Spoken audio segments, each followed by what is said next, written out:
Quand on veut concevoir un bâtiment vraiment performant et surtout efficace en eau, tout part d'une seule chose, bien configurer son projet. Aujourd'hui, on va décortiquer ensemble cette première étape qui est cruciale dans l'application Edge. C'est la fondation de tout, littéralement. Alors Edge, c'est quoi au juste? Le nom veut dire Excellence in Design for Greater Efficiencies. En gros, c'est à la fois une norme, un système de certification et une application en ligne, le tout développé par la Société financière internationale, la SFI, pour booster la construction durable. La grande question, c'est donc par où on commence pour concevoir un bâtiment écologique? Eh bien, la réponse est simple. Tout démarre dans l'onglet Conception de l'application. Ok, voilà le plan pour aujourd'hui. D'abord, on va voir le point de départ dans Edge. Ensuite, comment choisir le bon type de bâtiment. Après ça, on définira les bases du projet, on entrera les données clés, et puis on ira dans le détail des zones et de la consommation d'eau. À la fin, on aura posé des fondations bien solides. Allez, c'est parti. On attaque avec l'onglet Conception. C'est la toute première section et franchement, c'est peut-être la plus importante. C'est ici qu'on va définir ce qu'on appelle le scénario de référence, qui est la base de tout le projet. Il faut imaginer cet onglet comme le plan d'architecte numérique du bâtiment. C'est vraiment ça. Toutes les économies qu'on calculera plus tard, que ce soit en énergie, en eau ou en matériaux, eh bien elles seront mesurées par rapport à ce qu'on entre ici. Donc pas le droit à l'erreur. Une base solide, c'est non négociable. Ok, première grosse étape, choisir la typologie du bâtiment. C'est une décision vraiment déterminante parce que ça va influencer toute la suite de l'évaluation. Les calculs, les hypothèses, tout s'adapte. Par exemple, si on choisit santé, l'outil va s'attendre à des consommations d'eau très spécifiques, comme l'eau de process, ce qui n'a rien à voir avec un bâtiment de bureau. Ce qui est génial avec Edge, c'est sa polyvalence. Le système est capable de couvrir une gamme super large de projets. Ça commence par du résidentiel, comme des maisons unifamiliales par exemple. Mais ça ne s'arrête pas aux petites maisons, loin de là.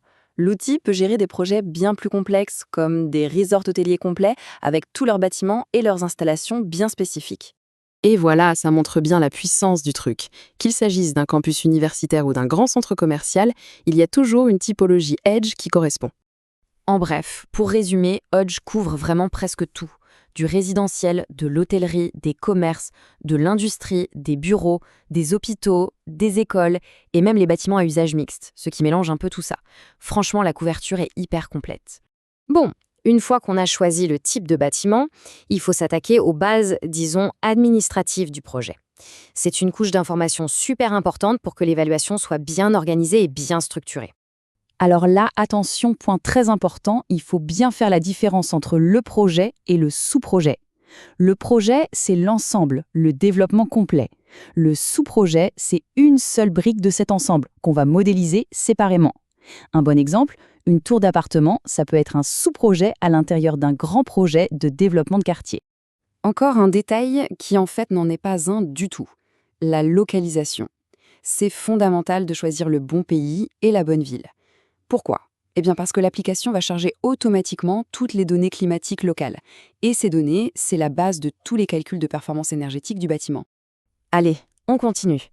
Maintenant, on va entrer les caractéristiques physiques et opérationnelles du bâtiment. C'est là que notre projet numérique commence vraiment à prendre forme. Là, on parle vraiment des infos de base qui vont dessiner le portrait robot du bâtiment. Sa surface, le nombre d'étages, la hauteur sous plafond, mais aussi la façon dont le bâtiment va vivre, ses jours et ses heures d'ouverture, et surtout le nombre de personnes qui vont l'occuper. Chaque détail a son importance. Et là, on arrive à une étape absolument clé, surtout si notre objectif est l'efficacité en eau. Il s'agit de décomposer le bâtiment en différents espaces fonctionnels pour définir les principaux postes de consommation d'eau. Le principe est assez simple en fait. Pour pouvoir mesurer combien d'eau on économise, il faut d'abord savoir combien on est censé en consommer. Ça veut dire qu'on doit dire à l'application où et comment l'eau va être utilisée dans tout le bâtiment. Et c'est là qu'on voit à quel point Edge est précis. L'outil nous demande de tout détailler. Est-ce qu'il y a des jardins arrosés, une piscine, une zone pour laver les voitures, des machines à laver? Ça va jusqu'à l'eau de process et les lave-vaisselle.